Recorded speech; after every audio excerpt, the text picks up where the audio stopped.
Hey, warrior, you know what's funny?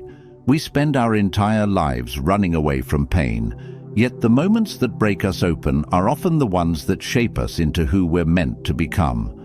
Right now, as you're watching this, you might be going through something that feels impossible to bear. Maybe you're sitting in your car after a long day, feeling completely drained. Maybe you're lying in bed at 2 a.m., wondering how everything fell apart so quickly. Or maybe you're just tired. Tired of pretending you're okay when you're not. Tired of wearing that mask that's become too heavy to carry. Here's the contrast that will change everything. While most people see their darkest moments as evidence that life is against them, the ancient Stoics understood something profound. Our greatest pain often becomes our greatest teacher. The very experiences we try to escape are the ones calling us toward our truest strength. Marcus Aurelius, who ruled an empire yet faced personal tragedies that would crush most people, wrote in his personal diary, "The mind that pursues the good, whether it achieves it or not, is honored by its very pursuit." He wasn't writing this for public praise. He was reminding himself that even in loss, even in heartbreak, even when everything seems meaningless, there's honor in continuing to seek what's good. I want to be honest with you about something. This video might make you cry, and I'm not sorry about that, because sometimes we need to feel the weight of our own strength. Sometimes we need to remember that we've survived every difficult day so far, and that's not a small thing. That's extraordinary. You see, we live in a world that tells us to avoid discomfort at all costs. Swipe away from anything that makes you feel. Buy something to fill the emptiness. Distract yourself until the feeling passes. But what if I told you that the very thing you're running from is actually the doorway to becoming who you're meant to be? The Stoics didn't have smartphones to escape into. They didn't have endless entertainment to numb their pain. When Marcus Aurelius lost children, when Epictetus was enslaved and tortured, when Seneca faced exile and death, they had to sit with their humanity. And in that sitting, they discovered something we've forgotten. Our pain is not our enemy. Our struggles are not evidence of our weakness. They are the raw material of our transformation. Right now, someone watching this is fighting a battle no one knows about. Someone is grieving a loss that changed everything. Someone is facing a fear that feels bigger than their courage. And someone is wondering if they have what it takes to keep going. I'm here to tell you something the Stoics knew. You do. Not because you're superhuman, but because you're human. This isn't going to be another video that tells you to think positive or pretend your problems don't exist. This is about learning to dance with your difficulties, to find meaning in your mess, and to discover that the very things breaking your heart might be breaking it open to hold more love, more wisdom, more compassion than you ever thought possible. So, here's what I need you to do right now. If this is speaking to you, hit that like button, not for me, but as a commitment to yourself that you're ready to hear some truths that might be uncomfortable but necessary. Drop a comment and let me know you're here, fighting your own battles with courage. Share this with someone who needs to remember their own strength. Subscribe to this channel because we're building a community of people who choose growth over comfort. And please, don't skip any part of this video. Every word is chosen carefully for someone who needs to hear it, and that someone might be you. The next few points aren't just ideas, they're invitations. Invitations to see your life differently, to find strength you didn't know you had, and to understand that your sensitivity, your struggles, your very human heart, these aren't weaknesses to overcome. They're superpowers waiting to be claimed. Let us know you're here by commenting this affirmation and standing strong. My pain is becoming my power. Number 1. The gift hidden in your worst day. Let me tell you about the day that changed everything for me, and maybe it'll help you understand why your worst day might actually be your greatest gift. It was a Tuesday. Isn't it always a Tuesday when life decides to teach us something we weren't ready to learn? I woke up thinking it was just another ordinary day. By evening, everything I thought I knew about myself, my relationships, and my future had crumbled. You know that feeling when the ground underneath you just disappears, when the story you've been telling yourself about your life suddenly doesn't make sense anymore? That's where I found myself, and maybe that's where you are right now too. Here's what the Stoics understood that we've forgotten. Our worst days aren't punishments, they're revelations. Epictetus, who knew something about having terrible days, taught us, it's not what happens to you, but how you react to it that matters. But here's the part we miss. He wasn't saying this from a place of privilege. He was saying this as a man who had been enslaved, who had his leg broken by his master, who lost everything that society said made life worth living. And yet from that depth of human suffering, he discovered something beautiful. When external things are stripped away, what remains is purely, authentically you. Your worst day doesn't define you, it reveals you. It shows you what you're made of when everything else falls away. I remember sitting in my car that night, crying in a way I hadn't cried since I was a child. Not the pretty tears you see in movies, but the ugly, soul-shaking kind that come from somewhere deep and raw. And in that moment of complete breakdown, something shifted. I stopped asking, why is this happening to me? And started asking, what is this here to teach me? That question changed everything, because suddenly, instead of being a victim of my circumstances, I became a student of my own life. The pain didn't go away. It transformed into something useful. The fear didn't disappear. It became fuel for courage I didn't know I possessed. Your worst day is trying to show you something about your resilience that you can't learn any other way. It's revealing depths of strength you possess that comfort could never uncover. It's teaching you that you're not as fragile as you thought, not as powerless as you feared, and certainly not as alone as you sometimes feel. Think about it. Every person you admire, every story that moves you, every example of human greatness you've ever encountered, they all have one thing in common. They all had a day, or many days, when everything fell apart. And they all made the same choice you're being invited to make right now, to let that breaking become a breaking open. The gift hidden in your worst day isn't obvious at first. It's wrapped in confusion, tied with ribbons of pain, and delivered at the worst possible time. But inside that terrible gift is everything you need to become who you're meant to be.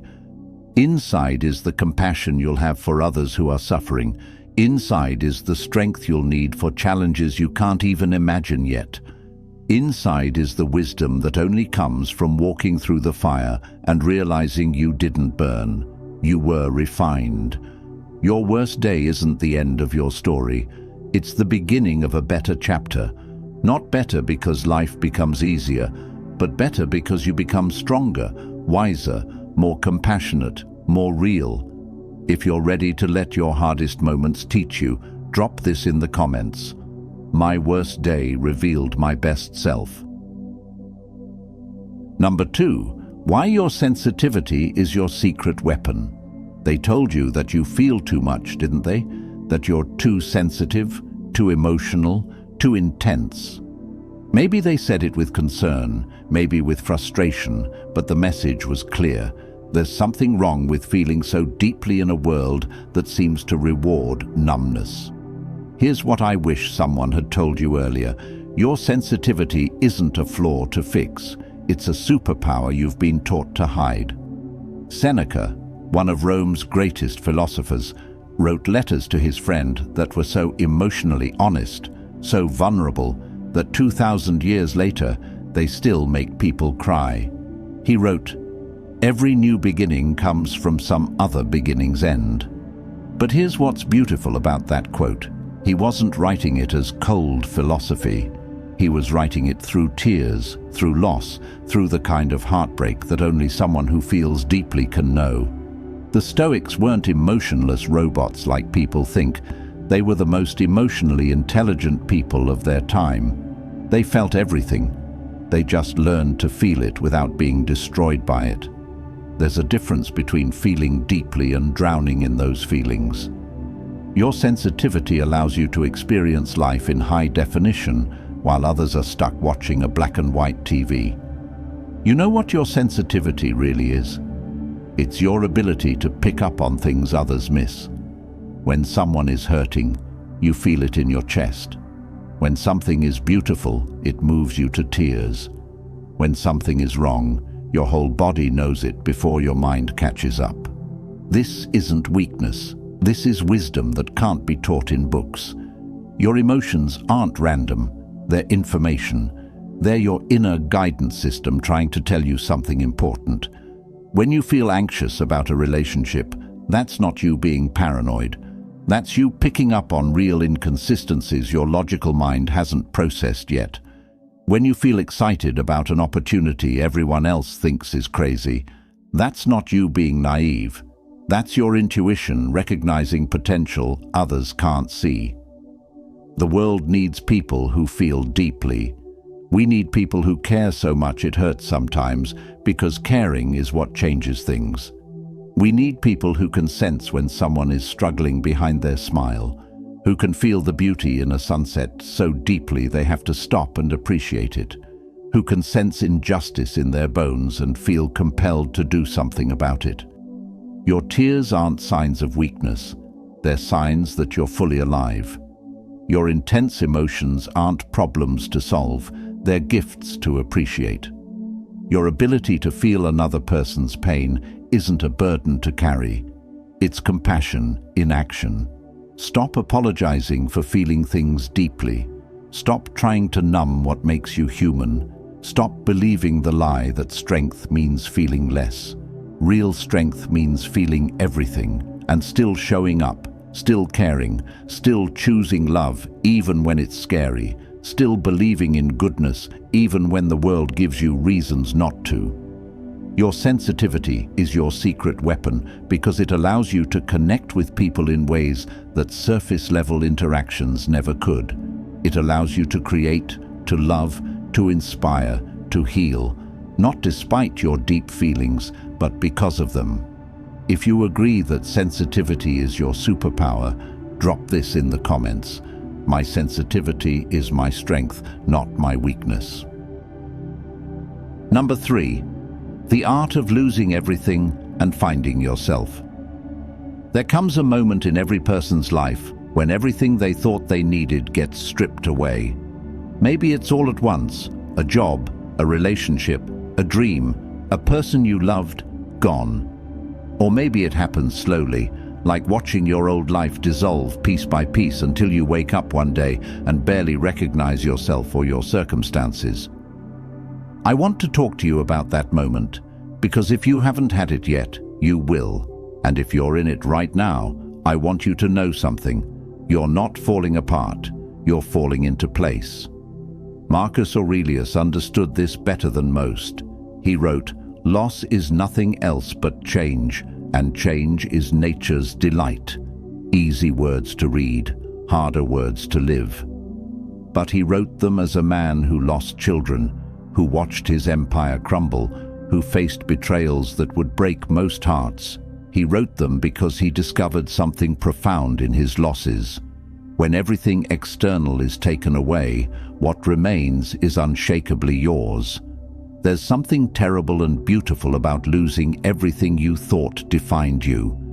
It's terrible because it hurts in ways you didn't know were possible. It's beautiful because it forces you to meet who you really are underneath all the titles, roles, possessions, and relationships that were never truly you anyway. You remember the day you lost what you thought was your entire identity. The career you had built for years, the relationship you believed would last forever, the future you planned so carefully. All of it vanished in what felt like minutes. You sat in an empty apartment surrounded by boxes, feeling like a stranger in your own life. But here's what nobody tells you about rock bottom. It's solid. You can build on it. When you have nothing left to lose, you have everything to gain. When all your old strategies stop working, you're forced to discover new ones. When your old identity crumbles, you get to choose who you become next. The art of losing everything isn't about learning to let go gracefully, though that comes with time. It's about learning to see loss as liberation. Every ending is clearing space for a beginning. Every door that closes is redirecting you toward a door that's meant for you. Every person who leaves is making room for the people who are supposed to stay. Your losses are not punishments for something you did wrong. They're not evidence that you're not good enough, smart enough, or worthy enough. They're course corrections from a universe that knows better than you do what you actually need. They're invitations to stop trying to control outcomes and start trusting the process. Think about a tree in winter. It looks dead, doesn't it? Bare branches reaching toward a gray sky, no leaves, no visible signs of life. But underneath the surface, in the roots, in the core, life is happening. The tree is gathering strength for spring. It's not dying, it's preparing for rebirth. That's you right now if you're in a season of loss. You might feel empty, bare, broken, but underneath the surface, in places you can't see, you're gathering strength for your next season. You're developing roots that will be deeper than anything you had before.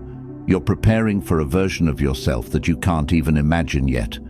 The art of losing everything is really the art of finding yourself. Not the self you thought you were supposed to be, but the self you actually are. Not the self that needs external validation to feel worthy, but the self that knows its worth comes from within. Not the self that breaks when circumstances change, but the self that bends and grows stronger. Number 4, the beautiful truth about your broken dreams. Right now, someone watching this is mourning a dream that didn't come true. Maybe it was the business that failed, the relationship that ended, the career that never took off, the life you planned that got derailed by circumstances beyond your control. You're sitting there wondering if you're a failure, if you should have tried harder, if you're destined to always fall short of what you really want. Let me tell you something that might sound crazy at first. Your broken dreams aren't failures. They're redirections towards something better than you could have imagined. Epictetus taught us something revolutionary. Don't demand that things happen as you wish. Instead, wish that they happen as they do happen. But he wasn't teaching passive acceptance. He was teaching us that our attachment to specific outcomes often blinds us to better possibilities that are trying to unfold. Imagine someone who spends 3 years chasing a dream that consumes every waking moment. They sacrifice relationships, health, sleep and joy, everything, for one vision of success. But then that dream suddenly crumbles, and in the aftermath, it feels like they've wasted the best years of their life on something that was never meant to be. They feel angry at the universe, at themselves, and at everyone else who seems to be living their dreams while theirs lies in ruins. But here's what they couldn't see in the middle of that heartbreak. That broken dream was actually breaking them open. It was clearing the way to discover new dreams they never even knew existed. The skills they developed while pursuing that path became the foundation for something completely different and far more fulfilling. The connections they made, the person they became, the resilience they built, none of it was wasted. It was all preparation for a life they couldn't have planned, but one that was perfect for who they were becoming. Your broken dreams aren't evidence that you're not good enough. They're evidence that you're being called towards something that aligns with who you really are, not who you thought you should be. Sometimes we have to lose the dreams that were never truly ours to make space for the ones that are. Think about it this way. When a river encounters a boulder, it doesn't see it as failure. It flows around it, finding a new path that often turns out to be more beautiful than the original route. That boulder isn't stopping the river, it's creating a more interesting journey. Your broken dreams are teaching you things about yourself that success never could. They're showing you that your worth isn't tied to achievements. They're revealing strengths you didn't know you possessed. They're developing a kind of wisdom that only comes from having your heart broken open and choosing to keep it open anyway. Maybe the relationship that ended was protecting you from settling for less than the love you deserve. Maybe the job you didn't get was steering you toward work that actually feeds your soul. Maybe the dream that felt so important was actually too small for the person you're becoming. I'm not saying it doesn't hurt. I'm not saying you shouldn't grieve what didn't work out. Feel the disappointment fully. It's part of being human. But don't let that grief convince you that you're not meant for beautiful things. Don't let one closed door make you believe that all doors are closed. Your broken dreams are composting into soil for new dreams to grow.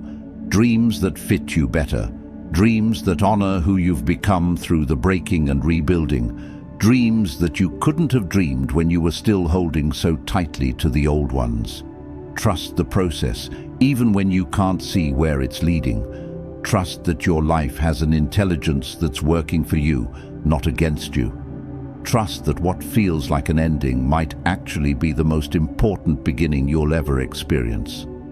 If you're ready to trust that broken dreams lead to better ones, drop this in the comments.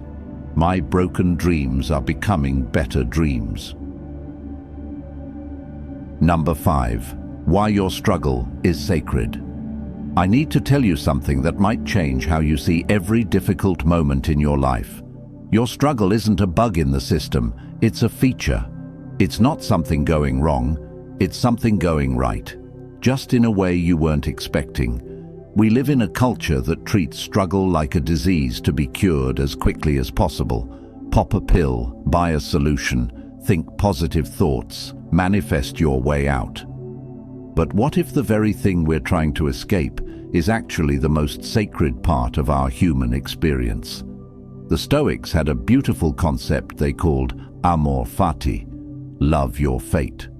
Not just accept it, not just tolerate it, love it. Marcus Aurelius wrote, "Accept the things to which fate binds you, and love the people with whom fate associates you." He was saying that our struggles aren't random punishments, they're perfectly placed teachers. I remember sitting with a friend who was going through a divorce after 20 years of marriage. She kept apologizing for crying, kept saying she should be stronger, kept beating herself up for not being able to get over it faster. And I realized something heartbreaking. We've been taught to be ashamed of our struggles instead of honoring them. Your struggle is sacred because it's turning you into someone you couldn't become any other way. That anxiety you carry, it's teaching you empathy for others who fight invisible battles. That depression that feels like a weight on your chest, it's deepening your capacity for joy in ways that easy happiness never could. That loss that broke your heart, it's breaking it open to hold more love than you thought possible. Every person who has ever made a real difference in this world, every teacher, healer, artist, leader, innovator, they all have one thing in common. They all struggled. They all faced moments when they wanted to quit. They all wondered if they were strong enough, smart enough, worthy enough, and they all discovered that their struggle wasn't their weakness. It was their qualification. You can't comfort someone through their darkest night if you've never experienced your own. You can't guide someone through grief if you've never lost something precious. You can't inspire someone to keep going if you've never wanted to give up yourself. Your struggle is giving you credentials that no university could provide and wisdom that no book could teach. But here's the part that makes it sacred. You get to choose what your struggle means. You can let it make you bitter or let it make you wise. You can let it close your heart or let it break it open to hold more compassion. You can let it convince you that life is unfair, or let it teach you that life is difficult for everyone. And that's what makes human connection so beautiful. Your struggle is also sacred because it's temporary. Not in the sense that it will disappear completely, but in the sense that it's always changing, always moving, always transforming you into someone new. The you who entered this struggle is not the same you who will emerge from it. And that transformation, that's the sacred part. Right now, in this moment, you are in the middle of becoming someone incredible, someone who has walked through fire and chosen to see it as purification rather than destruction, someone who has faced their worst fears and discovered they were stronger than they knew, someone who has been broken and chosen to let the cracks become where the light gets in. Your struggle is sacred because it's yours. It was designed specifically for you by a universe that believes you can handle it. Not easily, not without scars, not without tears, but ultimately, victoriously. Number 6. The courage to start over. There's a moment that comes to all of us, maybe more than once, when we realize we have to start over. Not because we failed, not because we gave up, but because we've outgrown who we used to be and the life we built for that person no longer fits. Starting over at 25 feels like an adventure. Starting over at 35 feels terrifying. Starting over at 45 feels impossible. Starting over at any age when you thought you had it all figured out, that takes a kind of courage that not everyone understands. Seneca, who lost his fortune, his position, and eventually his life, understood this courage intimately. He wrote, "Life is long if you know how to use it." What he meant wasn't that we should live longer. He meant we should live more fully, even if that means starting over when staying comfortable would be easier. Imagine a woman in her early 50s who decides to leave a successful law career to become a school teacher. To many, it looks like she's lost her mind. Why walk away from financial stability and a respected profession to start at the bottom of a completely different field? Why choose uncertainty over comfort? But for her, it's not about escaping something bad. It's about answering a deeper calling. Working with children reignites a passion that had been buried for years. She rediscovers why she once fell in love with learning, and that clarity makes the leap worth it. Starting over isn't about erasing your past. It's about integrating everything you've learned into something that serves who you're becoming. Every mistake you made, every lesson you learned, every skill you developed, none of that disappears when you change directions. It all becomes part of your foundation for building something new. The courage to start over is really the courage to trust yourself more than you trust other people's opinions. It's choosing growth over comfort, possibility over security, authenticity over approval. It's saying, I don't know what's going to happen, but I know I can't stay where I am.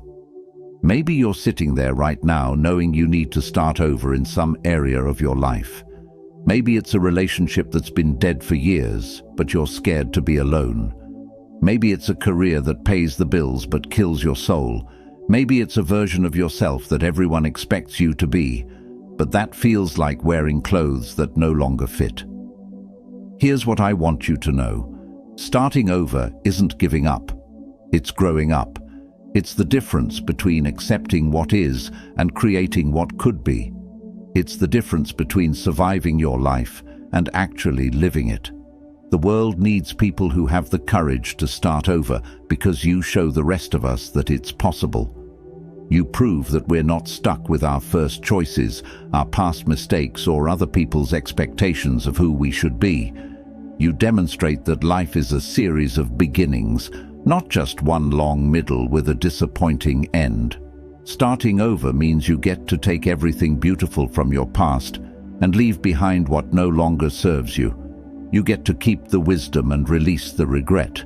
You get to honor who you were while embracing who you're becoming. Yes, it's scary. Yes, people might not understand. Yes, you might fail or struggle or wonder if you made the right choice. But here's what's scarier: getting to the end of your life and realizing you never had the courage to begin the life you actually wanted to live.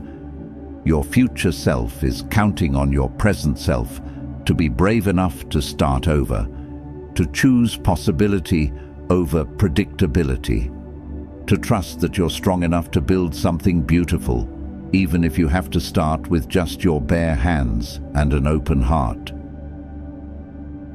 If you've made it this far, something inside you knows that this message was meant for you.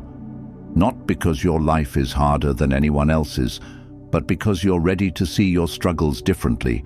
You're ready to stop running from your pain and start learning from it.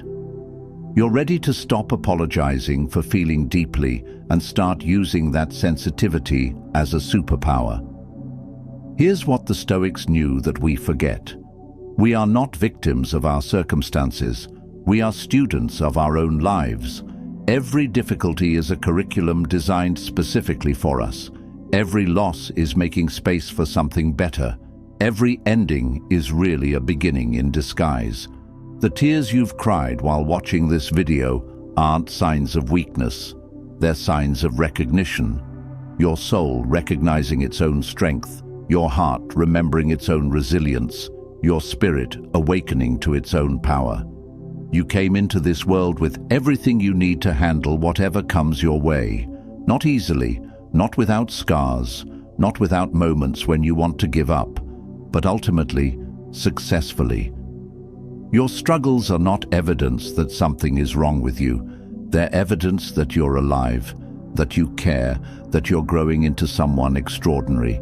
As Epictetus said, you are an actor in a play, which is as the author wants it to be. Your role might involve struggle, heartbreak, starting over, feeling too deeply, losing things you love. But it's your role, and you're the only one who can play it. The world needs what you have. It needs your sensitivity, your struggles, your story of falling apart and putting yourself back together.